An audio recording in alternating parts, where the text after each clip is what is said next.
science is about testing hypotheses, right? So it would be like, hey, we think that this is true. We're going to test and see if that is. You're not usually writing a legitimate scientific paper to say, I'm going to create all the evidence I can find to support this. I'm going to ignore any evidence that does not support it. And then I'm going to go ahead and publish that in a peer-reviewed journal. That's not typical.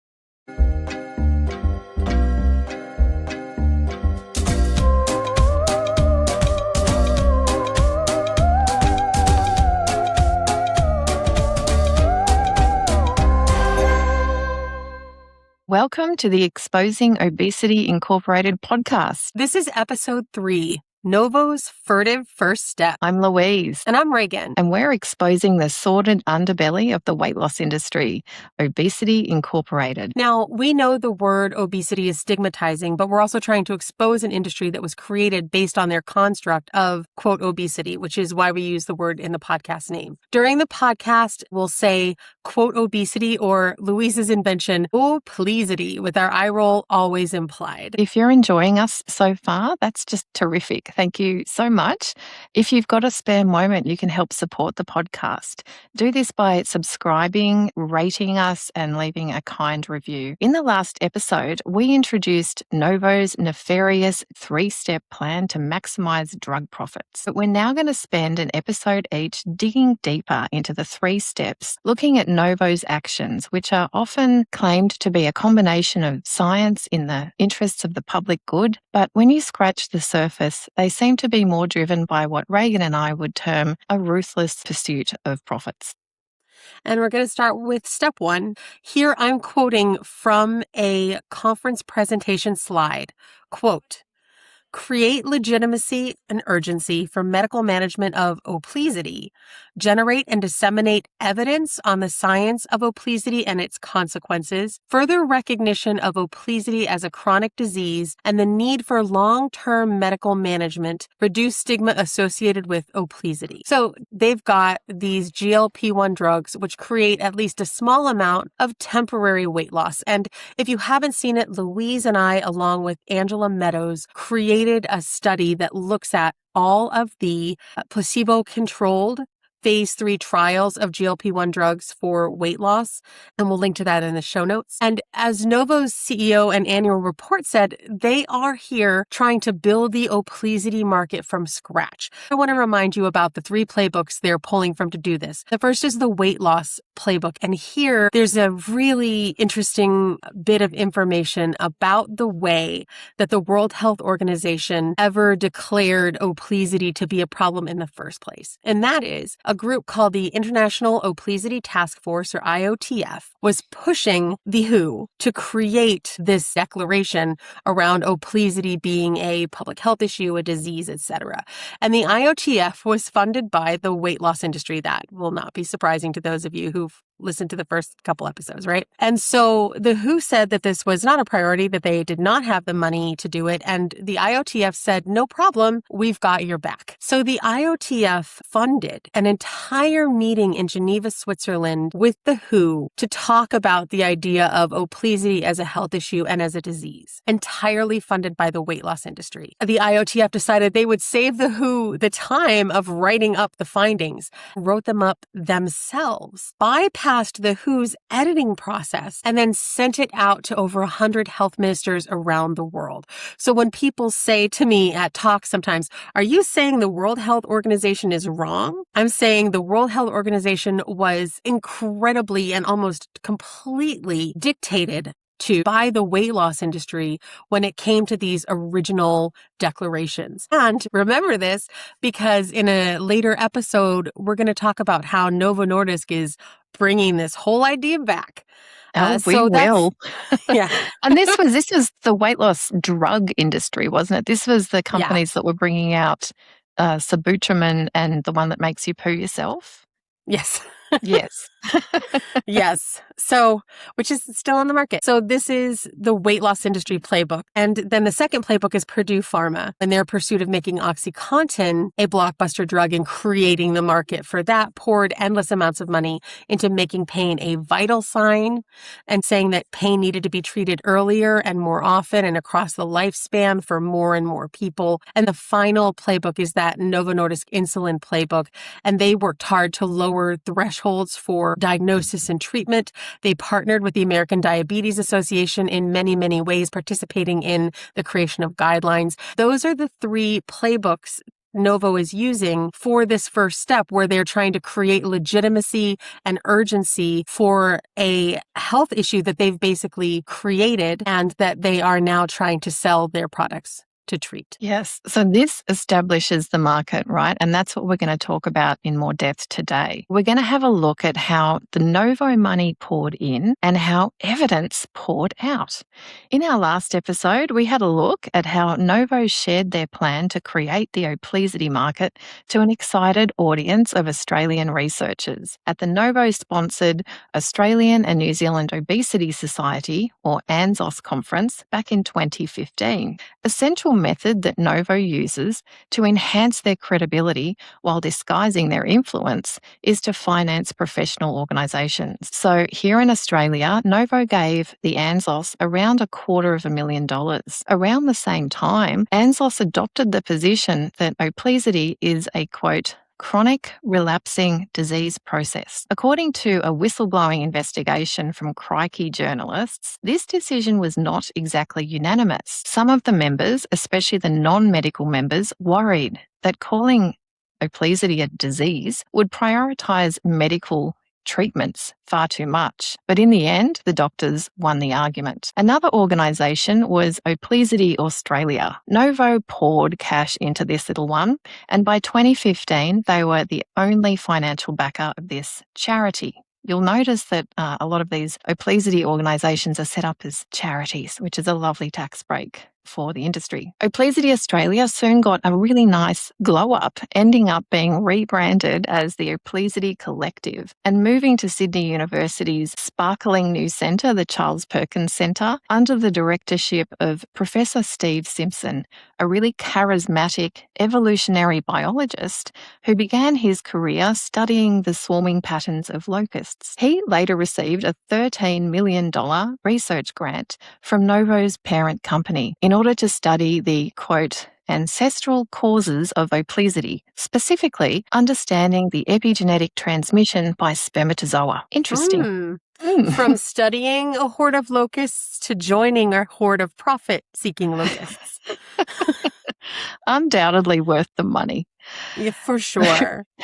Oplesity Australia quickly released 4 separate reports all about the crisis of obesity and how stigma was getting in the way of people accessing much-needed medical treatment. The Charles Perkins Centre soon hosted a highly publicised summit called Is Obesity a Disease?, inviting really high-profile Novo-funded researchers like John Dixon to argue in the affirmative. Media coverage of the summit featured Steve Simpson passionately advocating to classify obesity as a disease, even though critics in the media at this point dismissed the idea as absurd. But between 2016 and 2019, Novo poured more than $3 million, paying for events, speakers' fees, and paying the obesity experts to sit on their medical advisory boards. And this might sound a lot to us here in Oz, but we're small fry compared to the rest of the world. So let's go to the UK, where, again, hats off to investigative journalism, because the Observer over there found that between 2019 and 2022, Novo poured £22 million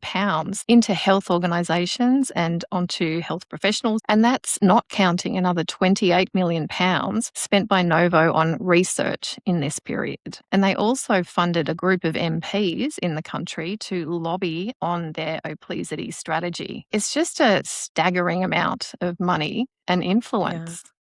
It's amazing what you can do when you made an absolute fortune price gouging insulin, and now you can direct that fortune however you like to your new priority of creating the market for obesity. Look, it's going very well for them, isn't it? We have to hats off to them in some respects. So over in the UK, there's a much bigger Oplesity organisation than our little Aussie one. It's grandly titled the World Oplesity Federation, or WOF. It's been around for decades and it has a long history of being in bed with various weight loss companies, and we're going to talk about that in future episodes. But the kicker here is that Novo were funding the WOF, but no one knew much about it because it's not disclosed in any of their financial reports, despite being listed as a charity. But lucky for us, in 2023, Novo were in stacks of trouble in the UK for quite a few things, including running healthcare education sessions that turned out to be marketing techniques just to sell more Saxenda. And during the scandal, some of the sleuthing that happened over there with the journos was fantastic. The Observer found that the WOF had been given more than £4 million by Novo. This made up a huge proportion of their funding, but Novo is not mentioned in any of their accounts. So what were they doing with all this money? God. I'd also like to know. Well, in 2018, they published a media guide urging journalists to adopt person-first language. So, instead of describing someone as Oplese, the guide recommended saying a person with Oplesity, mirroring the language used for chronic disease. Around the world, other obesity organisations suddenly also released O-first language, including the Oplesity Action Coalition in the USA and our Oplesity Collective in Australia. Person-first language makes everyone in the Oplesity world feel like they're being much less judgmental towards larger-bodied people. But it also allows them not to budge an inch on the pleas from the higher weight community to stop using the O word altogether because it's highly stigmatizing. And as Ragen mentioned in episode 1, it's from Latin roots meaning eaten to become fat or something like that. Was that right, Ragen? To eat yourself fat. And of course, if you separate people from their bodies linguistically, then you can be as stigmatizing as you want and you're not going to hurt them because don't they understand that you're separating them from their body, semantically? Yes. This is sarcasm, by the way. For anyone out there who's maybe not catching the tone, which is completely reasonable, that's fully sarcasm. I hope listeners can get an idea of just how enraging people-first language is for fat activists and for people in the weight-inclusive community. It looks like an attempt to address the stigma that Novo had identified in their PowerPoint as being associated with Oplesity, but it's just cleverly slid beautifully into their disease messaging because by using disability language, there's a baked-in assumption of something being wrong.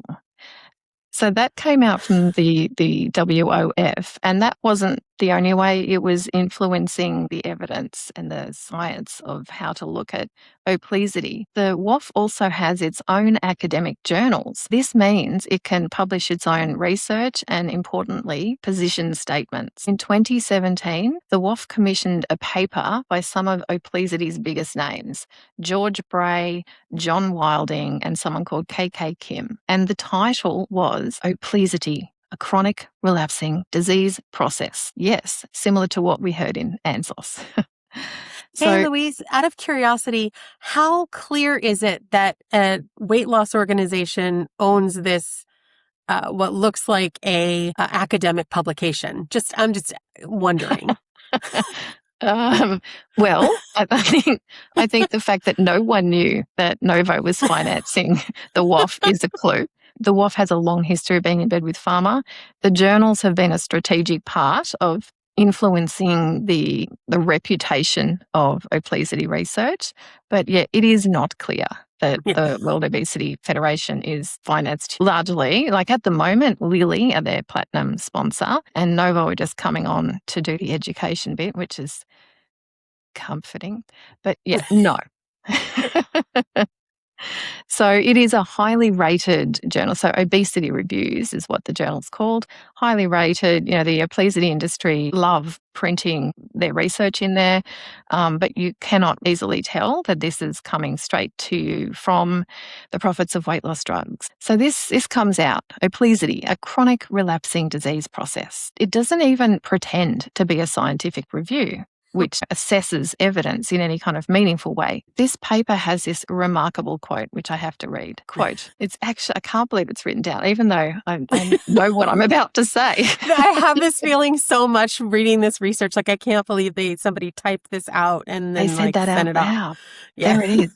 So it says, quote, the World Oplesity Federation has commissioned this statement to argue for the position that oplesity is a chronic relapsing disease process and to serve as the basis for their position on this issue. So the WOF commissioned the paper to argue for its own position, not to test it, just to kind of put it out there. Yeah. Yeah. And I can't stress enough, science is about testing hypotheses, right? So it would be like, hey, we think that this is true. We're going to test and see if that is. You're not usually writing a legitimate scientific paper to say, I'm going to create all the evidence I can find to support this. I'm going to ignore any evidence that does not support it. And then I'm going to go ahead and publish that in a peer-reviewed journal. That's not typical. Yes, here we are. And here we are. This is not typical, but sadly seems really common. But this one even shocked me. So the strategy worked. This paper has been cited more than 1,200 times. So that means it's a highly influential paper. And other Oplesity researchers are referencing this as evidence to support their own claims in their own papers. That says Oplesity is a chronic disease. Even Novo used this in their presentations to investors. It's so circular. It would be like a kid creating a PowerPoint, like why I should get more allowance. Yes. And then showing it to their mom, and then their sibling is like, there's scientific data to show why I should get more allowance. Like, and then the kid is like, yeah, like, here, I can cite this paper to, it's completely ridiculous. It's these citation circles. Yes. Where everybody's citing everybody else and they're all agreeing, and it makes it look like this is settled science when in fact it's very much paid for science. Indeed, but hard to tell because none of the authors in the paper disclosed any conflicts of interest. In fact, they're saying no conflicts of interest like they actually say there's no conflicts of interest, which is incredible. I know, right? There is a reason Ragen is laughing like this. Because we know these people who have written this paper. I mean, it's just astonishing, but I guess it's something you can get away with when pharma money is backing the journal. So the key author on this statement, George Bray, is a really strategic choice on behalf of the WOF. Bray is literally one of the founding fathers of Oplesity Incorporated. He is the granddad of the weight loss industry and the weight loss industry playbook. He's a Harvard-trained endocrinologist and a lifelong thin person. He put together some of the world's first Oplesity conferences back in the 1970s when he was displeased with the amount of attention Oplesity was getting. He founded journals. He founded the North American Association for the Study of Oplesity, one of the first organisations. It's now called the Oplesity Society. He's published thousands of academic articles, and in spite of frequently being funded by various pharma and weight loss companies, he very rarely to never admits it. And I guess that's what happens with great power. Yeah. Just kind of forgot that he has a decades-long history of doing this and being funded by this industry to say, no conflicts of interest, none at all. No conflict, and no I think conflicts too, of interest. Yeah. When the weight loss industry owns the journal and they get to decide what the conflict of interest policy is, this is also a very convenient arrangement to say none of these authors have conflicts, I imagine. It reads as very arrogant and a dismissal of the importance of conflicts of interest, because when the entire industry is conflicted, we need to know that in order to make decisions about what's going on. So one of the other authors on the paper, John Wilding, is also one of the world's most influential Oplesity physicians. He's an endocrinologist again. He's in the UK at the University of Liverpool, and another thin white male occupying the ranks of Oplesity Incorporated. So when this article was printed, he was set to become the next president of the WOF. And he has, to his credit, disclosed at least some payments coming from Novo and other pharma companies over the years. He was a leading investigator in Novo's clinical trials for Saxenda and Wegovy. And when Wegovy was coming on the market in the UK, he spoke very passionately in the media in their favour, taking up this idea that Oplesity was a chronic relapsing blah, blah, blah disease. And he also lobbied quite hard to get the drugs onto the NHS. So he's a really useful key opinion leader for Novo Nordisk. So that's the story with the World Obesity Federation, and we're going to meet countless more like this. But it's a really nice example of how the science was created and disseminated and everyone benefited. So let's head to the United States now, because this is where Novo seriously opened the checkbook. Yes. So We invite that, by the way that the laws in the United States are compared to the laws in other countries for pharmaceutical marketing and for conflicts of interest. The United States basically opens the door and begs them to walk in and to do what Louise is about to explain they do. However, one of the things I do appreciate is that there is an open payments Yes. system. So you can actually get a dollar figure quite easily on how much various health professionals or companies have been shelling out. Unlike the UK is pretty bad, to be honest, because you can only get the last 3 years and it doesn't look like you can't really figure out a clear idea. Here in Australia, it's a little better, but they don't go back very far. So in the US, I dug around and I found that between 2019 and 2025, Novo gave 75 million US in research funding to American institutions, and most of it went to the big hospitals. The biggest one was the Brigham and Women's Hospital, which got around 3.5 million. And that's significant because Brigham staff have been involved in the SELECT study, which we will talk about at length in future episodes. This was Novo's study that demonstrated that their drug semaglutide, which is Wegovy, reduced major cardiovascular events, and this helped transform their drug just from a weight loss drug into a cardiovascular lifesaver. So it's really critical. There's also yes. Sorry, just to jump in, I think people might not know Brigham and Women's is connected to Massachusetts General Hospital, or MGH, which is one of the most prestigious hospital systems in the country. So they benefit from that from a reputational standpoint as well. That's fascinating because that's another big recipient that's listed separately. So what a nice little system that is. It turns out to be a small pool with a lot of money. So in terms of paying off their key opinion leaders, that's just a massive rabbit hole to go down. But in 2023, Reuters revealed that Novo had paid American health professionals at least 26 million American dollars between 2013 and 2022. And that was just in consulting fees and speaker payments, travel, meals, accommodation, only for the weight loss side of their business. So it didn't even count Ozempic and the diabetes stuff. But that's only the beginning. I analysed open payments again and looked at, since Reuters had published their articles between 2023 and 2025, I found they spent another almost $24 million. So they matched a whole decade of promotional spending in just a little bit less than 3 years. And the pace is accelerating. So nearly half of that, around $12 million, was just last year. Wow. Imagine if we spent that money on something actually helpful.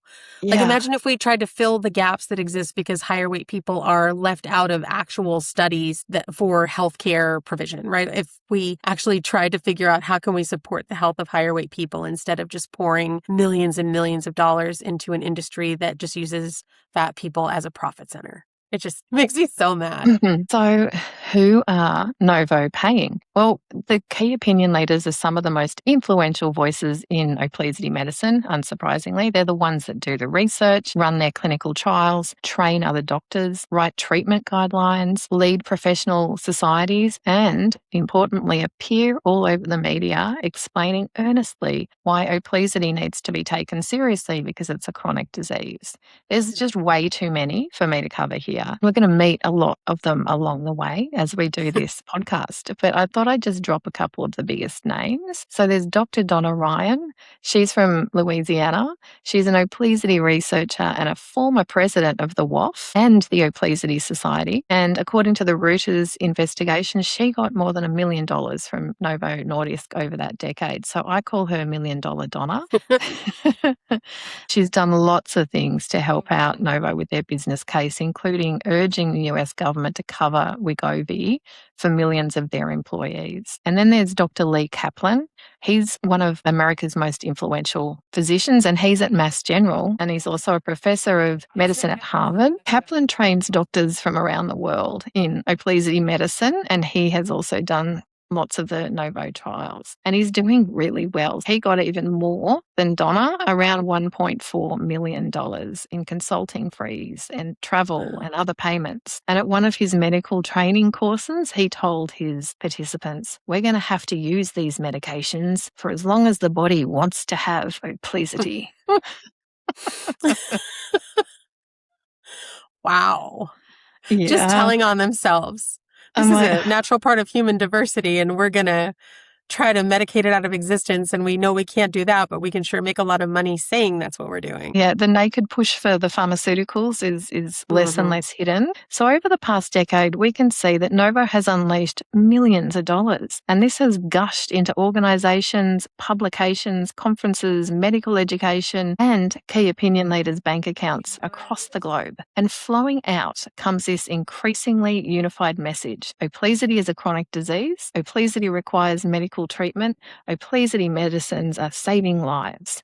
The repetition is endless. As humans, if we're hearing things again and again, they start to sound a lot less like weight loss industry produced marketing messages and more like the truth, which is that's where we're at.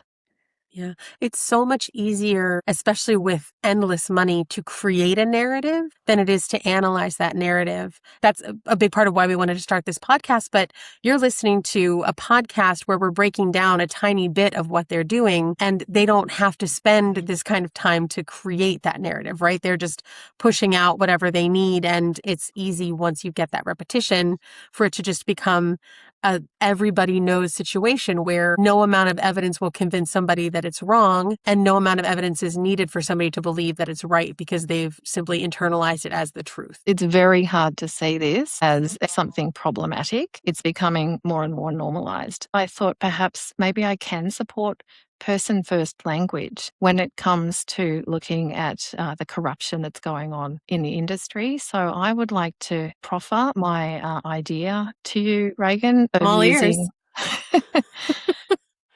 person with obesity funding is, I think, how we should...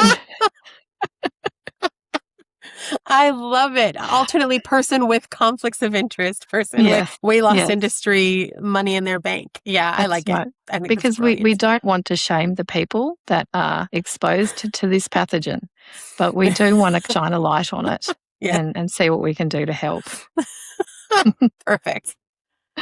And now, Ragen, you're going to tell us more about Novo's weight stigma work. Indeed, I am. What they are doing here is a very intentional and planned co-option of decades of anti-weight stigma work done by fat-positive fat people, many of them marginalized, a lot of Black and brown people, and Black and brown women in particular who were at the roots of this movement. And the weight loss industry is seeing how they can take bits and pieces of that work and co-opt it to their profit end. And a big piece of that, a big part of the goal is to create a definition where weight stigma is only considered to be about treating fat people badly, and where targeting fat people for eradication, where risking their lives and quality of life in attempts to make them thin, we're calling them a crisis, a pandemic, etc., are not considered treating fat people badly. And that's where this person-first language bit comes in. The idea of person-first language for higher weight people is being marketed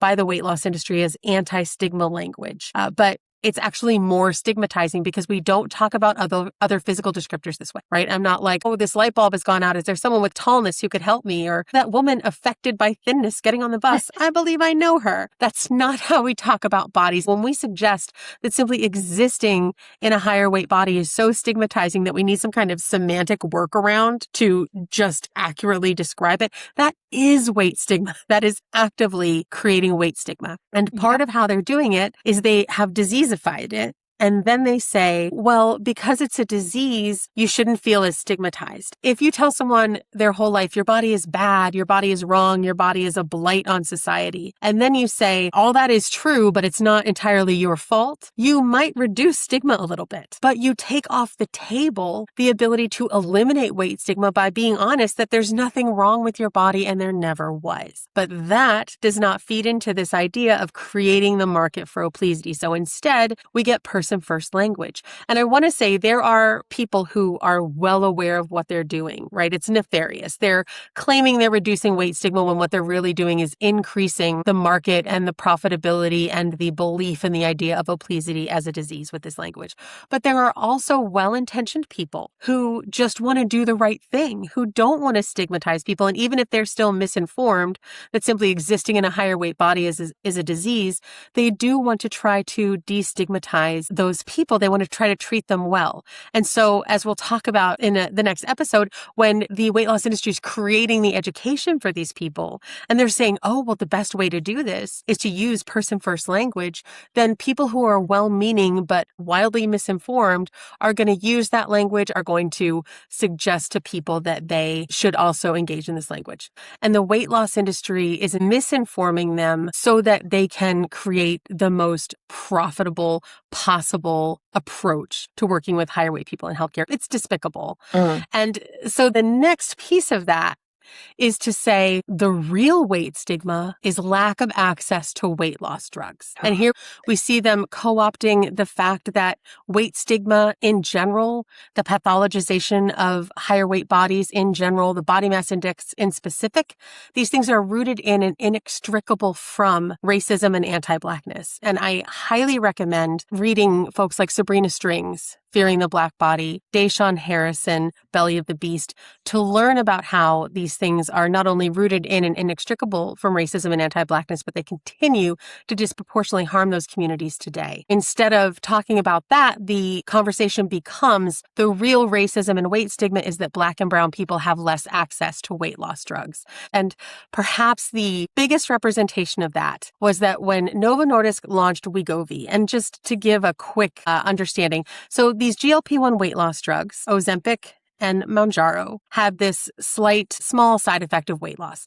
The big bet that the weight loss industry was making initially was, if we give people mega doses of these type 2 diabetes drugs, will they lose more weight? And they did. And that's how these became weight loss drugs. And so Wegovy is the weight loss dose of semaglutide, the same drug that is in Ozempic. These are solid type 2 diabetes drugs, but the difference is dosing and titration. With type 2 diabetes, you're trying to give someone the smallest dose necessary to get the glycemic management that they want and to reduce side effects. With the weight loss dose, it is a constant, relentless up titration to try to get to the maximum amount the person can stand. The goal there is to maximize the side effect of weight loss. That's where the danger is, because you can't maximize one side effect without maximizing all the other dose-dependent side effects. And so in addition to marketing these drugs, that's what they're having to overcome. So when they launched Wegovy for weight loss, Novo Nordisk also launched an anti-weight stigma campaign called It's Bigger Than Me, meaning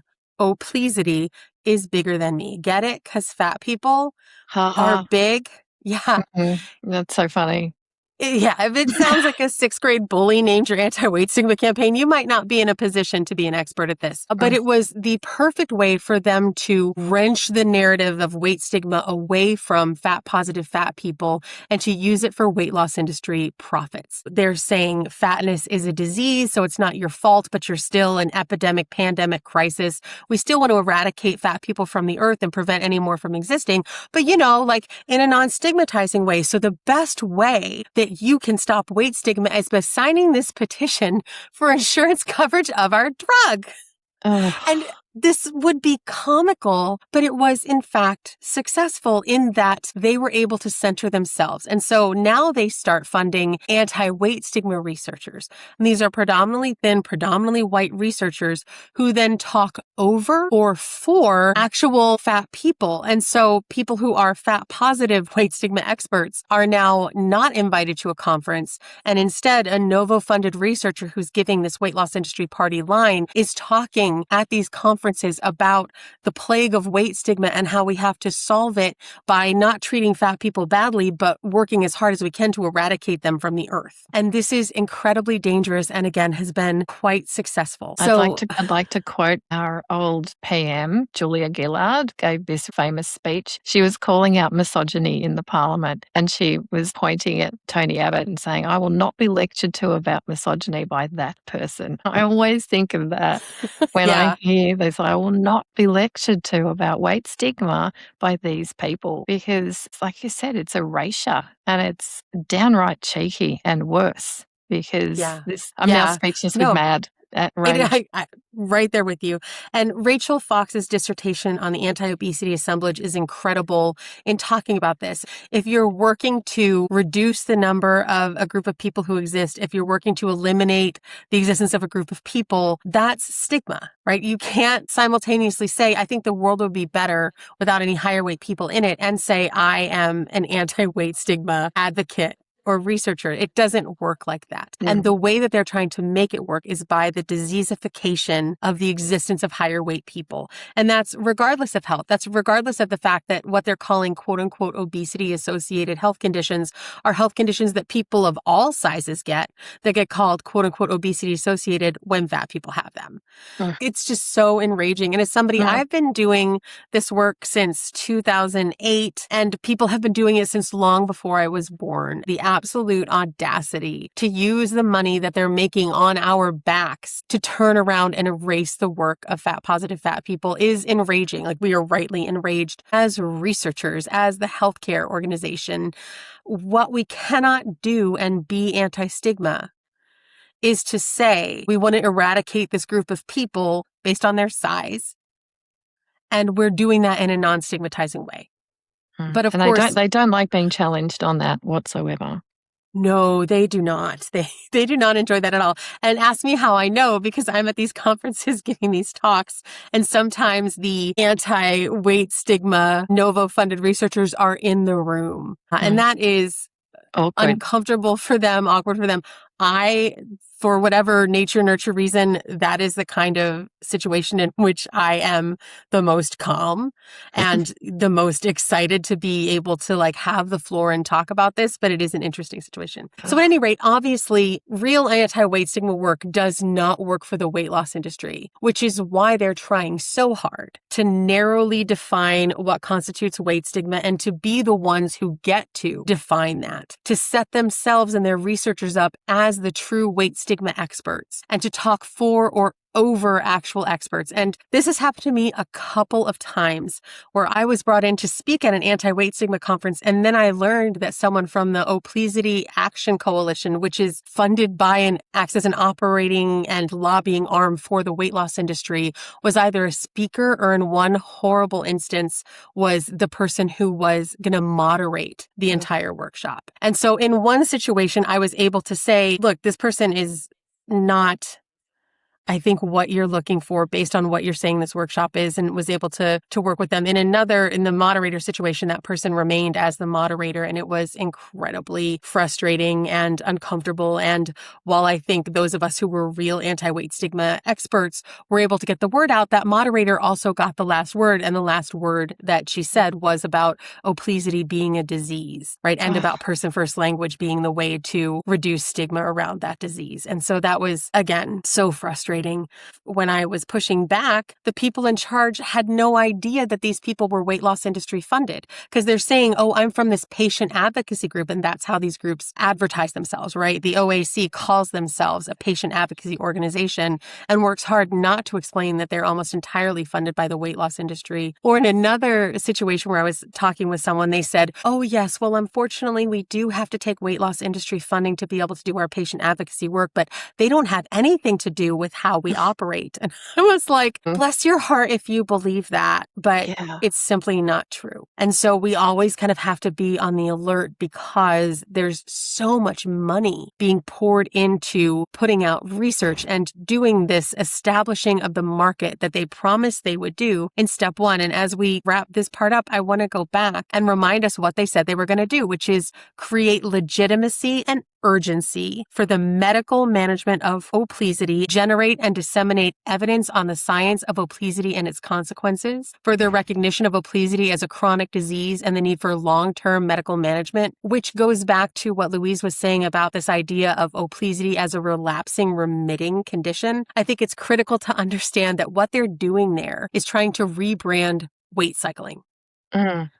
We know that weight cycling, losing weight and gaining it back, is linked with the exact same health conditions that get blamed on being higher weight. And so they're trying to get ahead of that, the fact that weight cycling is going to happen with these drugs, just like it happens with every other weight loss drug or weight loss method, by saying, oh, it's not weight cycling, it's the relapsing, remitting nature of the disease of obesity. So you just need more drugs or different drugs or whatever, but we're never out of the profit cycle. And it's never their fault that they've created a drug that creates some short-term weight loss and some long-term weight regain and also negative consequences, right? And then reduce stigma associated with obesity. So that's what they said they were going to do, and here's how they did it. And I think we have to look and say, how are they doing? And we have to really be clear that we have the opportunity to call this out and push back on this when we see it. Yeah. And one of the hard things is the gases of money, the flow of funding going into Australia, the river that's flowing into the UK, and just the tsunami of cash that's infiltrated the United States. This is accelerating off the backs of the profits from the enormously successful campaigns. So it has spread like a contagion, like an epidemic, dare I say, a pandemic of infected thinking about larger body people. And the medicalisation is so rampant that there is almost no one working in the field of obesity that hasn't been infected. And now we have an increasing number of people who are carriers, who might not even understand that they've been educated by infected obesity messaging from this dastardly marketing campaign. Thank you for listening, everyone, for this episode, because we know it's a lot to hear and counter to what we're hearing in the media. But I hope you join us next time when we're going to dig even deeper. So in the meantime, if you've got insider information about the weight loss industry, maybe you work or have worked for Big Pharma, maybe there's a professional organisation that you'd like to out, perhaps there's an advocacy group or any kind of snippet of gossip, we are interested. So you can visit our Obesity Leaks portal, go to speakpipe.com/Obesity Leaks and leave us a voice message, and let's get some dirty laundry aired. So if you're looking for show notes, resources for the things that we've talked about today, a quick link to Obesity Leaks and more, check out exposingobesityincorporated.com. If you have questions you'd like to ask us, reach us at obesityincorporated@gmail.com. We appreciate you listening. We'll see you next time. And finally, the views and opinions expressed here are our own. All claims are alleged unless otherwise specified. This podcast is for informational purposes only and does not constitute medical, psychological, legal, or financial advice. So please consult with a professional for specific advice tailored to your situation. Thanks for listening.